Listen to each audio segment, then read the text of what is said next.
back to Rule the Roost podcast. Big Jon Bass, welcome back. Actually, I feel a bit overly familiar calling you Big Jon Bass. That's like your fighting cock name. It's Jon Bass here. How are you doing, mate? Hi. I'm good, mate. I'm good. Do you know what? I think, was it the last pod I was on when I was saying, like, self-appointing myself Big Jon Bass? It's a bit arrogant, and, maybe I'm not that big. And then now, all I get after we put that out is people just messaging me going, yeah, you're not that big. Especially the Americans. Yeah, they love it, mate. Well, they're a big nation, aren't they? So they don't think anyone's big compared to them. I was going to say, there was one of those shots I saw of you at one of the supporters clubs. There was an absolute man mountain there as well. Yes. I think I commented that I wanted you two to wrestle, but it didn't happen. Yeah, which makes a lot of sense. Yeah, that was actually Nashville Spurs. I was over there for work, and I reached out to Wes, who is one of the nicest guys in the world, who sort of runs and looks after Nashville Spurs. So big shout out to Wes. And the guys there, the big guy's name I think is Joe. I had a lot to drink that day, so apologies. And yeah, he's fucking massive. He looks like Seth Rogen, but like a giant version. So that was kind of fun. Speaking of like over familiarity, have you ever been in one of those positions where, in the workplace or something, somebody's just giving you like a name, and you're kind of like, don't think we're on that sort of level. No. Have you not? Although I've had it the other way around. So I've always wanted. I think this is why Big Jon Bass has kind of stuck, because I've always wanted a nickname. Bearing in mind that my surname is a fish, and no one's ever, and Sea Bass, Big Bass, Billy Big Mouth, but nothing. Never had a nickname, which is berserk. But I love nicknames, and I love giving people nicknames. My friend Michael. No one calls him Michael, including like my mum and like everyone's mum calls him his nickname, which is Bump. And the reason his nickname is Bump is because before I knew him, when he was at lower school, he went into school one day and everyone had to like give a fact about themselves, like stand up and like say, my name's Michael and I don't know, my dad does this for a living, right? And then everyone would be like, yeah, and sit down. He stood up and he just had on the back of his head a bit of a bump where he just banged his head the weekend before. So he stood up and before he could say anything, someone just went, ha, bump. And that was it. Stuck forever. He's 38 and he's had that since he was like 7 years old or something. Does he see the full funny side, or do you think there's that little bit of him that's like, yeah, bump, yeah, fuck off, kind of? Do you know what? He was introduced to me as Bump. We've been friends since we were probably, I don't know, since we were like 15, and yeah, we're now like 37, 38. For probably the first 4 years of our friendship, I didn't know his name. He was just Bump, right? Like there's a lot of people at school, they have a nickname, you never know their name. That's just their nickname, it's just their name. Also went to school and played football with a guy called Beast, who was the most mild-mannered guy in the world, and his name was Beast. And when we used to play football against other schools, we just call him Beast because that was his name, and then people are like, oh, Beast, oh, I'm a beast, oh, well. And they found out why he was called Beast, because when he played football, the geezer was a fucking animal and he was amazing. And so they just saw this like mild-mannered guy who wouldn't say boo to a goose, get off the bus, and we're all calling him Beast, and they're like, oh, we're going to smash this guy to bits. And then yeah, he just run the whole game. So yeah, I've never been over familiar in the workplace and had a name given to myself, but I love nicknames. They're my favourite thing. One of my old workplaces, I just used to get called Jacko. It was just like, all right, Jacko, how you doing? Nobody calls me that. Nobody has ever called me that. Yeah, there you go. That's the extent of it. That's not too bad. Could have been a lot worse, mate. So you've got off lightly there if you think about it. Yeah, no, it's fair enough. I mean, there's probably worse things said behind my back, so, I guess. That's how it goes, isn't it, mate? There's plenty of bad things that can be said. Oh, how's that for a segue? There's plenty of bad things that can be said about Tottenham Hotspur Football Club, Jon Bass. There is. I mean, that's one of the worst performances of the past few years. I don't think that was far off Zagreb bad. I put to you, John, are Tottenham Hotspur going to win another game this season? I'm not sure, and also I think I've said this publicly on the Fighting Cock before, so it shouldn't be a shock to anyone who's heard me on there. I'm all right with that, and I'll tell you why. Because part of the problem and all that.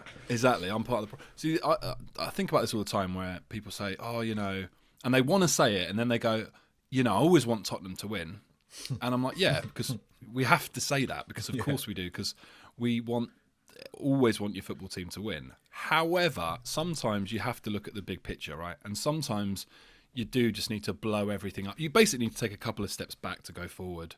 And so in normal circumstances, no, I obviously wouldn't want us to lose. But I feel like now, if you look at the last couple of years where the fans have really hated everything, the board don't seem that bothered. And so if you just look at the sort of, from their perspective, right, they just see Champions League finishes, European places. There's no major issues from their side. They don't understand the things that we value, like the passion and the style of play. They don't value that. They just value outcomes. And the outcomes haven't been too bad, right? From their perspective, right? So I think we need the outcomes to be as bad as the emotion. We all feel fucking awful, but we could still finish fourth in the toughest league in the world. Well, and that's what they will look at. Because that's what they'll look at. That's the non-emotional take, right? That is, well, it's still a success. Our wage bill is the 6th or 7th highest in the country. Generally, teams finish, it's assigned by their wage bill position, and we often exceed that. Therefore, we're a success, which is just kind of running a bit thin now, isn't it? I think with the supporters. So I kind of know what you mean. It's funny, isn't it? These thoughts are almost like, they're like an infection, aren't they? And all the white blood cells suddenly. No, you cannot say that it might be all right for Tottenham. Like one of the most awkward times was us in that double bill against Manchester City earlier on in the season, and there's so many people like, well, I think we can probably not be that bothered if City beat us tonight, because Arsenal are what I think at that time they're about 11, 12 points clear, weren't they? So yeah. But we still got one over Manchester City then, didn't we? And how sweet is that going to be if that's what decides the title? And I'm sure that won't ever, I'm sure we won't ever be allowed to forget that one either. But if we go into the game itself, mate, like what do you attribute that to? Is it the system still? Is it the players? Like what is actually going? Because that is. I don't know if you saw Billy T said, we've just lost to a team of NPCs. Love Island contestants from every year assembled in a team. Really is, isn't it? Like the manager, like an old Hollyoaks cast member or something. Like it's just, that was, no, I say no disrespect to Bournemouth after we've just been outright disrespecting them, but that's an appalling result, and the manner of it is abysmal, isn't it? Yeah, look, we were just talking about outcomes, and it doesn't work like that, which is why people love football. But at home, player for player, forget systems. We should be able to, and we will again beat teams like Bournemouth. And I won't single them out. I'll just say teams like Bournemouth, basically, who don't have the spending power, can't attract the same players we can attract. We should be able to turn them over. And so I think whilst we look at each individual player and go, shit, if I went to you I don't know even who plays for them really, but like Stevens and Mepham or whoever, and you went, right, do you want them? They'd be like, no. And I'm like, okay, so it is fair to say that whilst our players are shit in comparison to what we want, they're still better than the teams we occasionally lose to, which makes me feel that it's, whilst they are shit, some of these players are shit, the system is the main reason. I feel like you can get more out of those players. Maybe you can't get enough to be where we all want to be, but there's more there. There's levels for them to go to that we just haven't seen.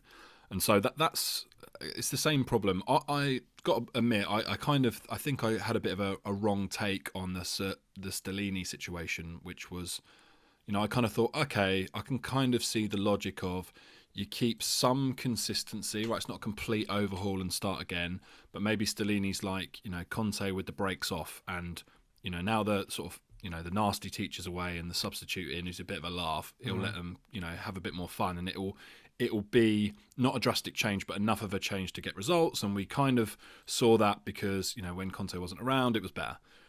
That just hasn't been the case, has it, mate? And I was kind of like, yeah, that's what will happen. It'll be all right. But actually, it's not.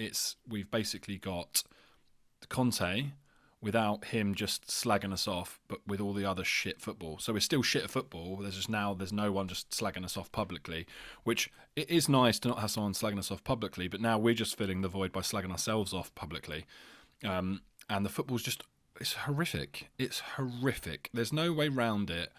The football we play is the worst in the league, and I really mean that, because I think if you've got other players, if you've got players as good as, you know, Harry Kane and Romero, and even players like, you know, as much as we don't love him at the moment, but like players like Højbjerg have played for like Bayern Munich, and like they play for their national, like captain their national teams. Like they're not mugs; they are capable of playing better.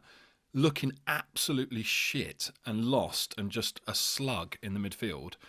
That it's just, there's just no redeeming qualities about the way we play. We can't play out from the back, but we try to. So all that we do is pump it long. We can't play possession because basically as soon as a player gets a ball, he's just under pressure because we play two in midfield when every other fucking team overruns us in there. We have injuries as well, right, which is not the system's fault, but it's obviously taking a toll on us. We finally getting Son playing in his correct position, but we haven't been for such a long time. So that's like fucked us. Like it's just the whole setup is just so negative and is so horrible to watch that when I watch other teams, I'm just like a mate. Like I watched Newcastle Villa, and I was just thinking, this is completely different watching this game to watching us. But you can't tell me that their players are like streets better than us and miles better than the players that we have available. They're just playing in a system that's just more enjoyable to watch and is just more positive and forward thinking and gets the best out of those players they've got. So yeah, mate, there's so much wrong with what we're doing, but like I was saying before, it almost has to be this way. I'm not enjoying every time that it goes wrong, but I am sort of hoping that every time something does go wrong, we are a little step closer to Levy and the rest of the board going, fuck, we actually really do need to drastically change something. And so I'm just taking a little bit of solace in this all just burning down, because that's really, I think, what it's going to take to get some meaningful change that I think we all want. I mean, Højbjerg is an interesting one, isn't it? Because I've kind of been on an undulating journey with him, and I'm very down on him at the moment. But what I do believe, and what I sort of think you're touching on there, is that the system right now, I don't really feel is allowing for a properly objective opinion on a player like Højbjerg, because as much as he does things that are very frustrating quite a lot of the time, you also have to see, well, he's been run into the ground. Like the fact that Pape Matar has seen something like, I think I saw it on Twitter, like 8 minutes of football since he played 90 minutes against AC Milan and was brilliant. Yeah, he's seen 8 minutes of football since then. It's bizarre. It's there's so many things like that, and I totally get the whole, we don't see them in training, blah blah blah. Like we've heard this bullshit time and time again, but we have seen Pape Matar play for Tottenham and look really good. So what's going on there? Why are we so rigidly stuck in this kind of system where we have a player like Højbjerg who is right now, I would say, performance-wise, objectively quite poor. Yeah.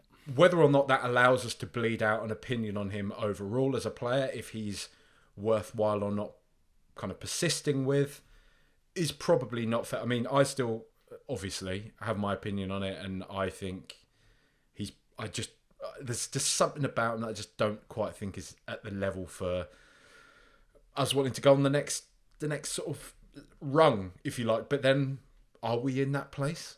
And also, you have plenty of examples. You have somebody like Jordan Henderson, who is completely written off, gets a good manager coming, a good coach that galvanises him, knows how to use him, knows his strengths, knows his abilities, knows how to build a team around him. And Jordan Henderson's a Premier League and Champions League winning captain. It's you know, so this kind of this idea that it's not, that it's just the players, that the players are fucking terrible and they're all a joke and they're all a result of this bullshit that Daniel Levy's done, and he hasn't spent any proper money, and what was Antonio Conte or what is Stellini supposed to do with these players? What was Mourinho supposed to do with these players? I just don't fully buy it, mate. I don't fully buy it. Like, Newcastle have spent a bit of money, right? They have spent a bit of money. We all know they've spent a bit of money. They've not spent mega money yet. They will. It's a matter of time. We know how this goes. A lot of what they're doing right now, and anybody listening, please don't get this wrong. I'm not joining on this narrative, the kind of plucky Newcastle thing. I know what they're backed by. I completely understand that. But right now, at this point in time, the majority of their success has come from Eddie Howe being a really good coach. Yeah. Everybody has kind of derided him. They forget that like he came in with Bournemouth and he was really good, and he was really held in the same regard as Graham Potter was with Brighton. Eddie Howe at Bournemouth, and that sort of fell to shit. And then for some reason, Eddie Howe kind of became this joke figure. And I think in a way he's kind of come back now and given a lot of like two fingers up to a lot of people. And I do also understand that I guess they're sort of buoyed by the momentum of probably being backed by an endless pit of money, and they have that pressure and whatever. I don't know. I think Newcastle's it's a dodgy example because there's many different ways in which that conversation can lead. But the root of my point is that there are some good players here, and there are players that are not losing 3-2 at home to Bournemouth bad in the way that we have been. We should be really, I even feel, looking at kind of St James's Park away, Manchester United at home, and probably on the strength of this season, Anfield away, as being 3 games in which we could get a result. But really, I'm looking at 3 losses in a row now. And it's batshit because just before the game, when I was previewing the Bournemouth game, I had this sort of sneaking suspicion. I was looking at last year and I was thinking, you know what? When the chips are down, our lot can get the job done. Yeah. They've been in these fights before. They know they can do it. But I just feel this time, there's no wind in the sails. It feels quite dead now. And I wanted to put something to you, John. I wanted to ask you because it feels uncomfortable even suggesting this, but I'm getting this kind of growing feeling now that a lot of this, or at least a big part of this, could be down to Hugo Lloris. Our club captain,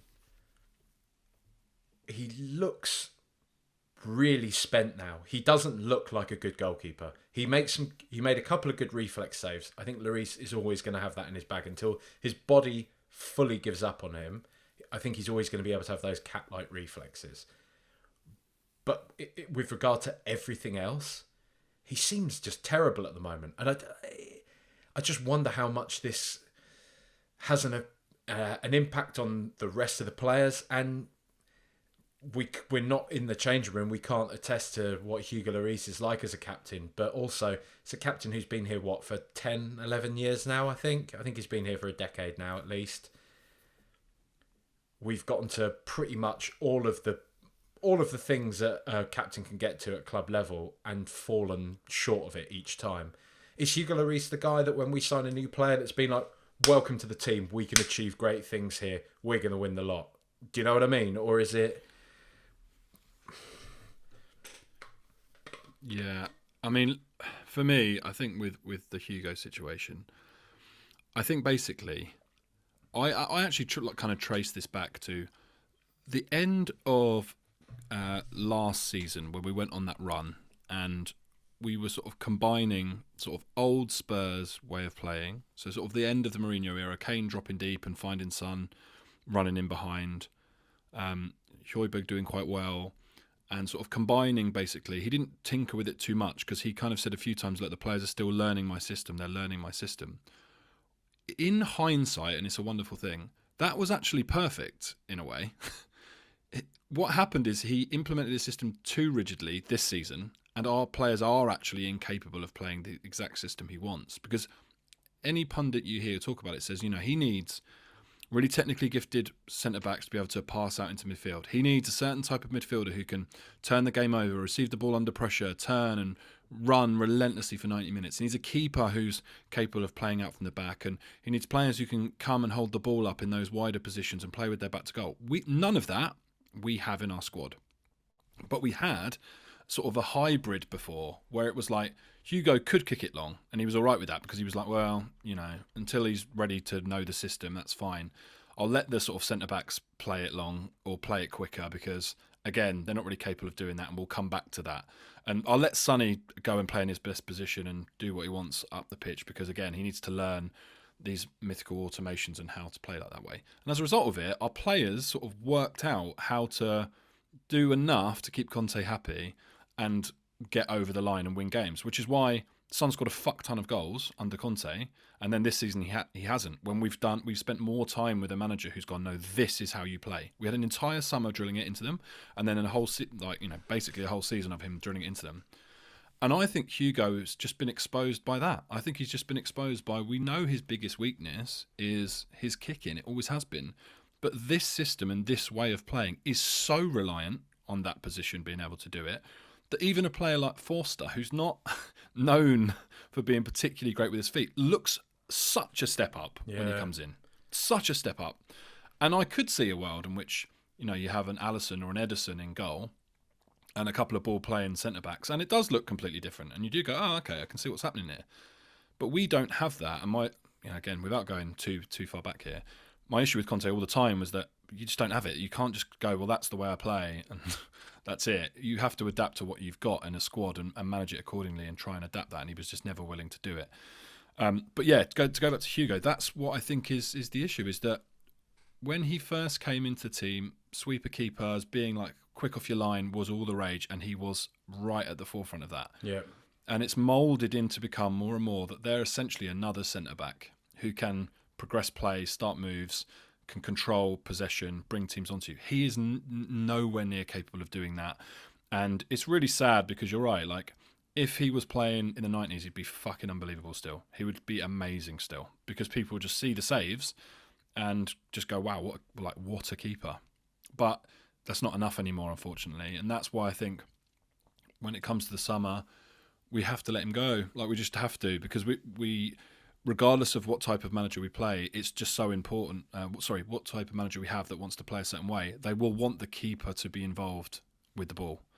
Whether you play a back four or back three, if you want to have that type of manager, you're going to have a keeper that's more competent on the ball. So, yeah, I think it's inevitable. And in a way, I kind of hope that's what happens, because otherwise, the longer this continues, the more this is what the narrative is of Hugo Lloris, rather than he was loyal, he could have gone to a million other clubs, he stayed with us. Okay, he didn't win anything with us, but he won the World Cup with France, and he was our keeper, and he was, when the times were good, when we had Poch, he was great then. And hopefully he'll be remembered fondly. But if he carries on into another season, it will become more and more obvious that he is a big, big part of the problem.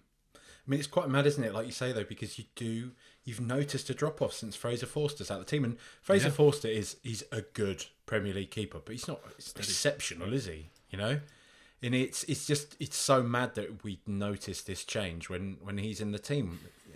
Hugo Lloris is supposed to be like the bedrock of the team, and it's just not there anymore. It's just not there. Look, we're talking about singling out players. We can't ignore the booing, the treatment of Dav Sanchez. I mean, my initial sort of reaction to this, because I know there's always this question will always come up when it comes to booing. You shouldn't do that. You should. That's absolutely. Look, I think personally speaking, I don't boo. I just find it naff. I don't really like it. I don't like it when it was like singling out an individual like Dav Sanchez. But equally, I don't think I have that visceral reaction of like, anybody that does that's an idiot. That's completely disgusting. How dare you do that to a player? Like, in my way, it's kind of it is the pantomime of football. And if it is, if it's booing, that's different to shouting and screaming abuse, targeted abuse at somebody. Booing is a way of just people showing their displeasure about something. And I think fans do have every right to do that. And I don't know why it's seen as such a... Because I've seen people be quite derisory of the idea of like, well, people think just because they pay to go and watch a football match, they have a right to boo. It's like, well, I don't really think they don't, though. I think if people want to do that, they can. Like I say, I think it's really kind of the preserve of, I'm not going to insult people, but like, I don't.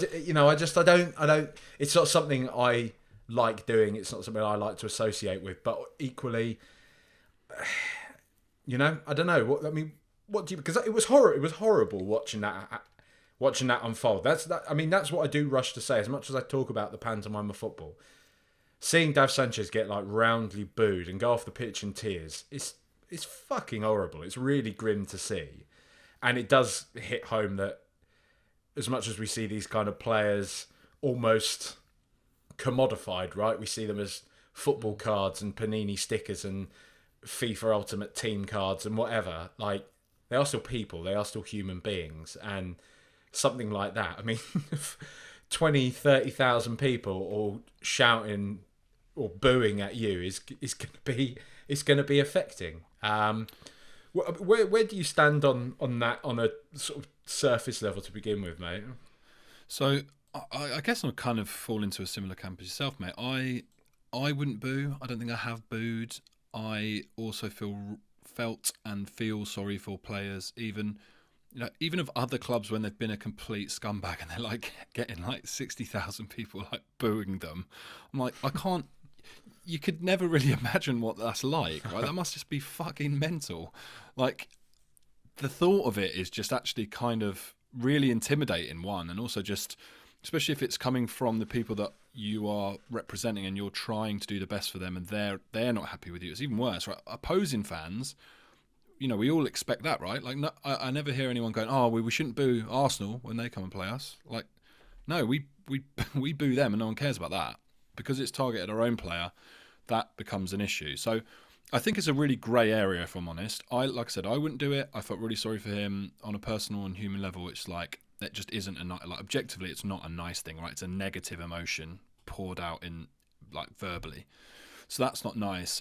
But like a lot of these things, and we sort of put it in the sense of, like, it's a bit like Brexit, right? The fans in this case, like, the people of Britain, are unhappy with the way that the country is being run, i.e. ENIC, right?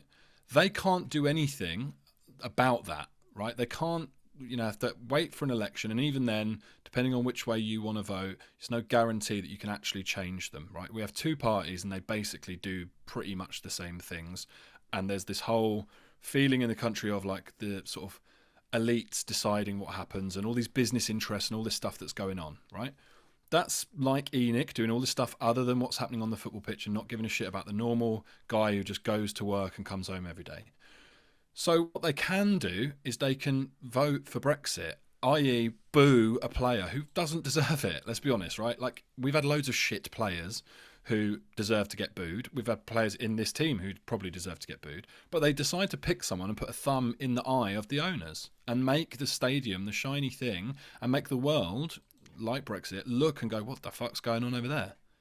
Because that's the only outlet that fans have, right? Is that they want to put their voices to show and express why they're pissed off. Now, I also think people booing him because he's shit, and they're annoyed, and they think he's shit, and they've singled him out because he's shit. So I'm not saying it's like all of the fans that are booing are creating this some sort of like mythical concept of, right, what we want to do, like 4D chess, right? They're not going, right, I've got an idea, guys, pass it along. We're going to boo Sanchez. That'll get Levy going. But I think at its like core, it's dissatisfaction at the football club, and it's a real shame that he's been the subject of that. But it's also because he's shit, right? And the people are just pissed off and frustrated, so they're booing him for that. So yeah, the whole thing is very murky. And I did say again on Fighting Cock this week that in a perverse way, whether people mean it or not, I do think it is sort of the only thing that will make Levy and the board take notice, because it makes the atmosphere inside the stadium, which is the crown jewel in Levy's like footballing side of Tottenham. I built this amazing stadium. We have the best stadium. Yeah, but every fucker inside it's booing relentlessly. It's toxic. It's horrible. It's on Sky. I mean, this game was at 3 o'clock, but the reporting on it, right, has been everywhere, and it's been talked about, and everyone's talking about it. Like, every podcast this week is talking about the booing, and it's becoming a big topic. That's bad press. That affects the price and affects the sort of brand of Tottenham Hotspur, which is what those people, and we spoke about it before about, understanding the outcomes, that's their language. That's the shit they do understand. So whether or not people are, doing this as some sort of clever way to do it. That's the effect it will have. That's the outcome it will have. And we saw it with Nuno, where he made a substitution, and I say we, the royal we, the fans, booed that decision. Very, very clearly a message of, this is fucking shit, do something about it. And they did.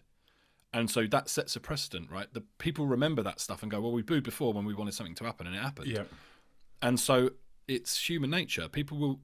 This will happen more and more and more in football when the prices continue to go up and up and up, and the owners don't do what we want, because it's the only thing that we can control is what we can do in our seats in those grounds. So that doesn't help Dav Sanchez or his family and friends seeing that, and I feel really sorry for him. He's massively collateral damage in this scenario, in my opinion. Yeah, I definitely agree with that, because it does seem to be that when I was talking to Spooky the other day, and it's just simply that this is a player that we knew 2, if not 3 years ago, was not right for us, was not right for the Premier League, was not right for our team, really. And we just haven't moved on. He's, again, emblematic of this culture that has set in. And I do think it has been changing. You know, we shipped off Ndombele and Gio Lo Celso at the behest of Antonio Conte. So maybe there is some appetite for change at the top levels of the club. But we all know for quite some time anyway, the club have been really loath to just write off a player that they've spent money on, right? And Dav Sanchez is very much a part of that. I do think it's probably apt that we do discuss a conversation that was had on the View from the Lane podcast, which has not gone down very well on Twitter whatsoever, where they were making the point that I think the fan base needs to be more conscious of the fact that it's not really a good look when you look down the past few years that the only players that have actually really been roundly booed have been Davinson Sanchez, Emerson Royale, Tanguy Ndombele as several of the prominent examples. Also happen to be black, obviously. And the argument being made that people like Eric Dyer, Harry Winks, Pierre Hojbjerg, who are roundly criticised on Twitter and seem to be some players who are identified, shall we say, as being part of the problem at Tottenham, aren't subject to the booing. Do you see something in that at all, mate? Because I mean, unconscious bias is a thing. We all know unconscious bias is a thing. To ignore that is bollocks. We all have to introspect on this type of thing. But it just because I'll be honest, when I first sort of heard this, I was like, so I don't think it's fair to really say that like booing Davinson Sanchez is racist. But then when you do look at this pattern, it doesn't sit comfortably, you know. Yeah, so I think there's two things. I'll give you my personal opinion, and then I'll give you an alternative view that I've sort of thought about the last couple of days or so that I just think is interesting. I'm not even advocating for it. I just thought it's a different perspective. So my own opinion is that, yeah, like we have, everyone has their sort of an inherent like kind of biases that they can't control, right? Which I think in this instance, like the pattern is kind of there to see because, you know, as I said before, we've had lots of other shit performers who are white and they aren't under the same level of scrutiny. And so that to me does scream of, they're not booing these players because they're black. They're booing them because they're shit, but they're not booing the other players because there is this sort of unconscious bias behind them. I kind of tend to feel like that's a fairly logical explanation, and that is not calling the fan base racist. And I think this is the problem. Maybe this is more of just a broad culture war, right? Is that some of this language gets bundled in with, if you say, you know, unconscious bias, therefore you're some sort of like lefty woke kind of person who's saying that all white people, it's not okay to be white and all this kind of stuff, and it becomes very loaded. But just on a basic level, right, we all have biases of various different nature, and that's fine.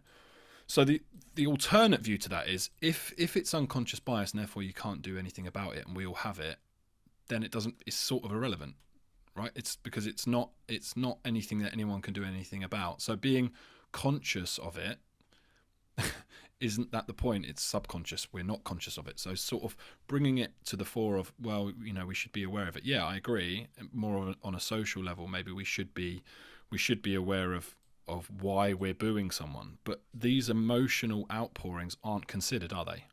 No one's walking down the street just booing people for no reason. We're in a cauldron of a football ground. And so I was thinking about this, and I was thinking, well, what other connections are there that people would maybe have? And I thought about it, and I thought, right, who else has been shit for Spurs? And I was thinking, right, well, Tanganga, Sessegnon, both are black, but both are English, right? And they've got, considering how bad they've both been, they've taken a bit of stick, like all players, like Dyer does, like Winks does, but they have not been like roundly booed off the pitch. And then I was looking at what those other players you named have in common, aside from their skin colour, and none of them are English. And so I wonder if this is as much of a foreign issue, right? As much as about their nationality, and that we give our quote unquote our boys more of a pass. Because if I look at some of the sort of situations around even the game at the weekend, Porro was booed badly and then abused on social media afterwards. And guess what? He's not English either. And so I wonder if there's a ton of biases going on here. And again, this is this subconscious bias concept of like, maybe there's just like this whole swathe of various different concepts of bias. But I did think that was really interesting. And especially if you sort of chuck in some of our most celebrated players. So like I'm thinking Defoe and King. And then even if I think about like recent Player of the Year awards, we've all kind of laughed that Harry Kane just kept losing out to Heung-min Son. Right, well, that can't just be because if there's an unconscious bias against non-white players and you've got our greatest ever player not winning Player of the Year, then there's got to be something in that. Now, albeit that sort of contradicts my argument because Son is not English. But I don't know. I feel like it's very easy to get drawn into, there's a pattern here. But if you don't expand that pattern out, right? Eric Dyer doesn't get booed. Yeah, but he's English. Harry Winks, English. Skip, English. Like there's a lot of other reasons. If we just pick one factor and just that's the reason. I think also if I look at Tanguy, Sanchez, I also put Hosam Ghali on my list as well because I remember him getting booed for throwing the shirt. Yeah. And Royale. Those players have been booed because they were shit, basically, right? Tanguy was the one where he walked off the pitch. People found that disrespectful. He got booed for that. That I think is, at the time, people wasn't like the Sanchez one. They were sort of like, yeah, that's fair enough. You can't do that. You're disrespecting the club. Same as Hosam Ghali, right? He got booed for that. The Sanchez one is more because, the poor performance, and I do feel like that one was a bit more personal. And Royale, I think that was because, again, like, we need an attacking fullback. He keeps cutting back and people don't like that. But then he turns the corner and suddenly he's putting in great performances. And it's not like people aren't cheering him. They are cheering him. They're celebrating him. So I think it's, like I said, my personal opinion is there's definitely something to this idea of unconscious bias with this. There is something there. I think it's super naive to not say that. That's my personal view, is that's why. But if you want to like go a bit deeper, I don't think it's just a case of we just boo players we don't like that happen to be black and we won't boo the others. I think it's a bit more nuanced than that, and I worry sometimes with these conversations. And look, this is again just an idea, right? I'm not even advocating for that idea. I'm just saying that I feel like this is an enormous subject, basically. Yeah. And one I'm not qualified to speak upon. And also, I'm also very conscious, and I did listen to the View from the Lane podcast. They made the same point, which is you and I. This is two white blokes who've never been subject to racism, right, having to talk about this topic that we don't know what that would feel like. So I'm always very conscious of that as well. So I don't know. I just think the whole subject is very difficult, and I don't like the idea that we ignore that potentially as an angle, but I also don't like the idea that we just all assume, look, here you go, here's a list of 4 players who've had it, and this is one characteristic they all share, so therefore that's the reason. I'm also not comfortable with that either. So in summary, it's very nuanced, very messy, and fundamentally he seems like a really nice person who's been made to feel like shit because he's not played very well at football, and that seems mental to me. I think because a lot of what you say there really resonates with me, mate. And I think as I've gotten older, as you try to kind of grasp onto stuff in the world, it is a fast-moving world now. It's ever increasing as well, I think, as we get older and more out of touch with whatever the latest advances in certain things. I'm sure that will become more prevalent when people start having brain implants in a few years' time and stuff, and we don't want to do that. But more to this point is that to try and make sense of things now, I think we're often kind of hardwired to look for answers, definitive answers.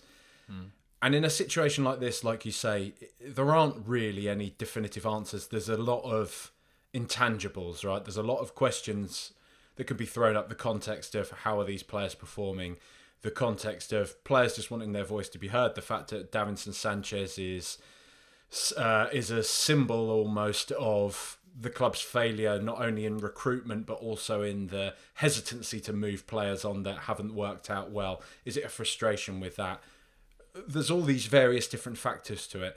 But what I always try to draw out of these situations now is we have an opportunity here at least to, whether or not it's the correct answer or not, or whether or not you feel that it is for this particular reason or not, what we can do here, though, is have a springboard to have a conversation like this where we can at least, again, put into the spotlight the fact that we do have unconscious biases. And these type of things should be, they should be considered. And if you are in the stadium and you do feel compelled to boo a player, maybe ask yourself, why do I feel more compelled to boo Dav Sanchez than I do Eric Dyer? I don't think it hurts for people to just have that at the forefront of their mind again, because I don't think they're kind of getting bashed for it, the View from the Lane lads. They actually quite clearly said, look, we're not saying Tottenham fans are racist. We're not saying that everybody here is racist. We're just saying there is an uncomfortable pattern to this and maybe we should consider it. And I can't really disagree with that at all, Yeah. So I thought when I listened to that, I thought the way that they discussed that was exactly right, which is that, they're not booing, the people in the stadium aren't thinking to myself, I'm going to boo this person because they happen to be black. They surface level think, I'm booing you because you're shit. But that we know, we should be at a point now where society should accept the fact that we have some subconscious biases, and we can see that in everyday life. You only have to look around. The problem that they've got, and I'm sure we might get the same thing now having this conversation, is that this topic is very sensitive. And there's a whole world where you start mentioning certain buzzwords, and subconscious bias is one of those things where people make a massive assumption about the rest of your opinions on the topic of race and on the topic of and I hate to use the word because people now see that as a negative, but woke and all this kind of stuff, right? And they will put you in one camp or the other. Either you're against it, in which case you're a bigoted far-right racist, or you're for it and you're a wokey, lefty, crazy out of touch with all the reason modern Britain's going down the pan. So you can't really win. I'm sure we're going to get some of this.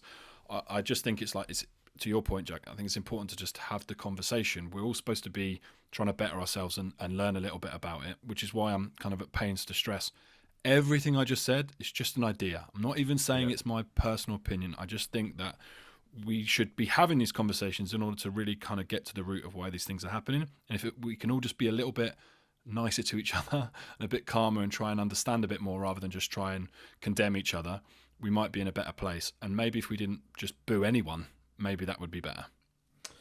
Let's move on to a contentious subject, but let's just say one that's less fraught with, like you say, that kind of emotional baggage. Oh God, that feels like the wrong word to say, but Luis Enrique, heavily linked to the Tottenham Hotspur job today. What's your gut feeling on that, mate? Boo! Foreign! He's not English, Mark. Paella at half time. You're having I like a pie, not a paella. What are you talking about? I am not really a fan of his football because I think he's a little bit like Conte. If you've got loads of technicians in your team like you had with Barcelona and even with Spain to a certain extent, you can maybe get away with it. But I don't like the idea of our current squad being able to play sort of this tiki-taka possession, ball the team to death by keeping it. That's not really, when I'm talking about sort of front foot attacking football, possession based. I'm not talking about just relentlessly keep the ball and bore the team into submission. I'm thinking more of like high pressing, get the ball back and move it quickly and get up the pitch quickly with sort of, some like focus and determination and drive and hunger. That's what I want to see.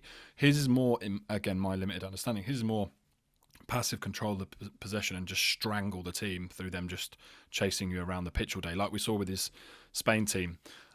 That's just boring. I'm just not into that, mate. Not at all. I'm not keen on that at all. He seems like a really nice person. He's had a lot of difficulties in his personal life that he's sort of overcome with grace and stuff like that. And, seems like a decent enough guy. Yeah. He was a great player on Retro Champ Manager back in the day.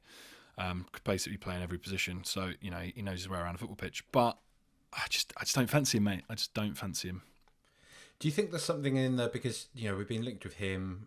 Zidane's another one that it doesn't seem to be quite as loud at the moment. But to me, there's just what doesn't appeal to me with that, even outside of the football, is more the kind of the themes, if you like. A manager who's won it all already, a manager who's held in that superstar regard, a manager who's worked with, at a club like Barcelona, has been linked with Chelsea. Is it more of the same? We've just had Mourinho, Conte, right, Nuno Espirito Santo in between, but we don't really even count that, do we? A manager who is taking a step down, if you like, to come to little old Tottenham, where they've got the pre-built excuse already. If they don't win anything here, well, Mourinho couldn't do it, Conte couldn't do it. It's the club's fault, not mine.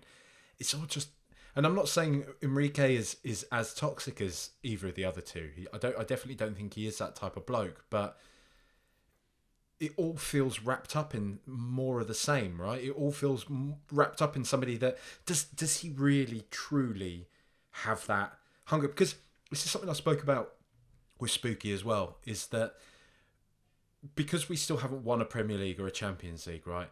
There's that itch there. There's always going to be that hunger there.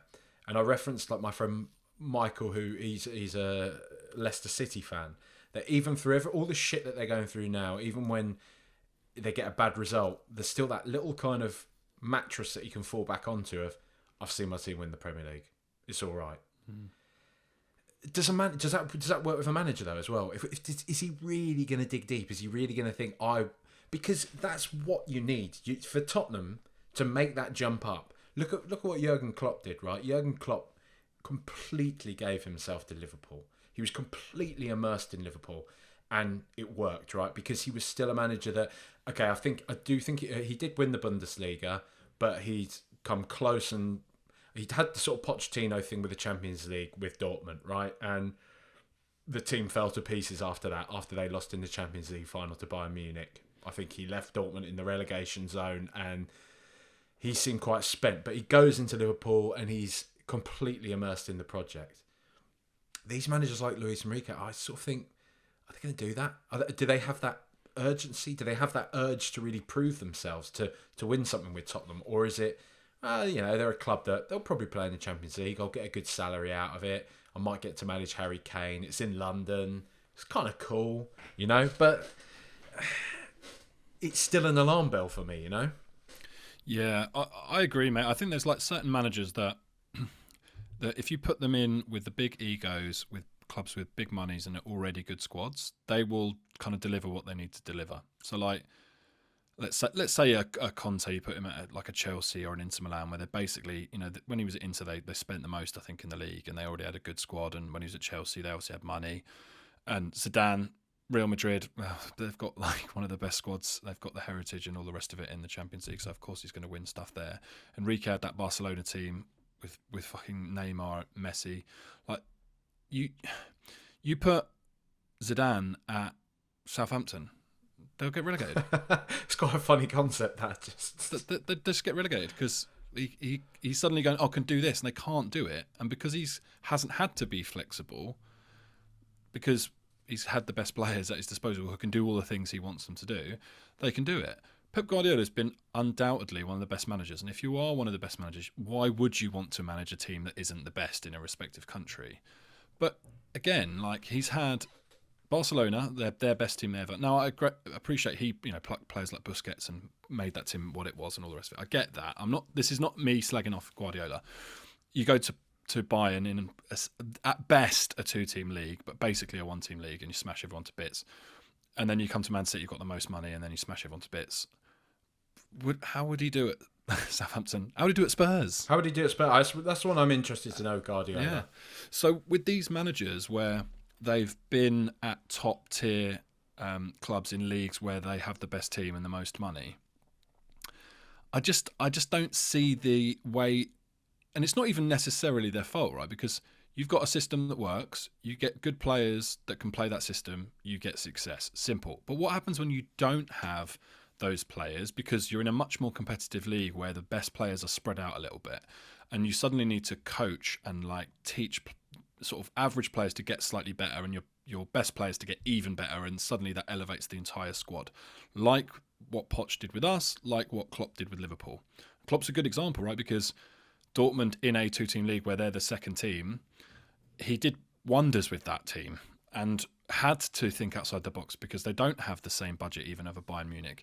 And they did great in Europe, and then obviously everything goes crashing down, fair enough. But then he goes to Liverpool and does it again, right? Basically takes a team that, we're finishing below Spurs, and then through good acquisition and great coaching and a system that can be adapted to the players that you have. Yeah, they spent a bit of money. Of course they did. But it's not out of the realms of what we could spend, right? It's not like mega money. They suddenly able to win a league and win a Champions League and get to multiple finals and give themselves loads of opportunities to, if it wasn't for City, just ridiculous points tallies, would have had another league title at least. So this is what worries me about the managers we're linked with. They're just big names that are going to have exactly the same problem that Conte and Mourinho had, which is that, well, they can win when you give them the best team and with the most money and players that play their exact way of their system. But as soon as you go outside of that, you deviate outside of that, they look lost. Whereas I think what we need is a manager with ideas and concepts of coaching and building up players, and also managers who are prepared to go, I found this youth player in the youth system who I think can do a job. So we don't need to spend 30 million on this sort of, third choice in this position. Think about the money we've spent on right backs alone. It's mega. Like, why? Because we haven't got a manager who can go, all right, I will coach Spence. You don't need to buy Porro. I'll make him good enough to play in the system. Instead, it's like, no, I don't quite fancy him. Let's spend another fucking 30, 40 million or whatever we spent on Porro. We waste money because the managers we have aren't prepared to coach within the limitations of what we got. And that's why Poch is still my preferred choice, because he will blend the idea of there's quality in the squad that you can get more out of. There'll be youth players in and around, whether that's in our system or around the footballing planet, that are ready to play and that he can get the most out of. And, he can get the most out of our best players available. And if there's another manager that wants to do that as well, that's who we should be going for, because we're not going to spend the money of, let's say, a Newcastle now, a Man City, Chelsea, the money they've spent. We're not going to do that, but we have got money to spend, so we have to spend it wisely and then coach around the rest of it. What do you make of? I just want to ask you quickly, mate. What do you make of Vincent Kompany with all of that stuff in mind? Because when that was first, it seemed to be everyone got whipped up into a bit of a frenzy. I think it was on Friday afternoon. There was some talk that we were about to unveil Kompany, and that seems to be people getting a bit ahead of themselves. Yeah. And my sort of immediate reaction to it was there was this definite sense of excitement. There is something to me that was appealing, that was appetising about the appointment of Kompany. You look at what he's done at Burnley. It is brilliant. You look at what he was like as a player. It seems so mad to me that so much of the discussion around the best ever Premier League centre-back is between Van Dijk and Rio Ferdinand. I'm like, who the fuck? Why is nobody talking about Vincent Kompany? He was an absolute monster for years. Like, club captain of one of the greatest Premier League teams, and was pretty much flawless. But so he does have that stature, and there is something about that I do quite like. But then I also think, and I do think people are being revisionist on this, it was a similar story with Steven Gerrard. Yeah, he was tearing it up in the SPL, and people want to kind of turn their noses up at that. But it's probably a similar level to the Championship, I think we'd all probably agree. And nobody's won that outside of Celtic in a long time. So for him to come, and a lot of people were liking that Rangers team. A lot of people liked the way he had them playing football. He was heavily linked to Tottenham.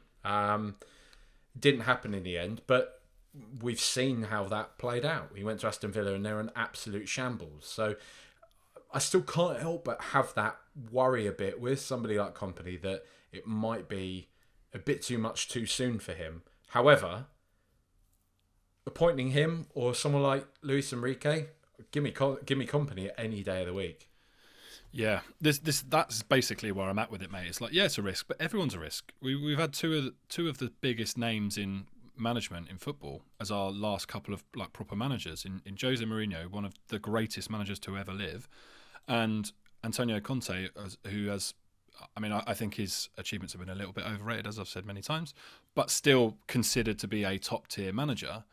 They've done fuck all. Like, it just hasn't worked. So when we brought in Poch, done a bit at Espanyol, a bit at Southampton, and there was a lot of promise there. And we sort of lucked into getting him. We wanted fucking Louis van Gaal, and we ended up with Pochettino because we didn't get who we wanted, and that worked out massively in our favour. And I think if this happens again, I'm not like saying that Kompany guarantees that he's the next Pep Guardiola, but I'd rather find that out than go down at Luis Enrique, which we basically know won't work. Like, we just know it won't work. Whereas someone like Kompany, even with the Gerrard thing, right? Like, I don't necessarily even think that Gerrard couldn't go somewhere else and become successful again somewhere else, because he'll have learnt a lot from the experience at Villa. Because when he first went there, they were doing all right, and things kind of soured, and he probably will learn a lot from that if he really wants to continue in management. Because what he did with Rangers was great, right? Like, getting them promoted and then going on and winning the league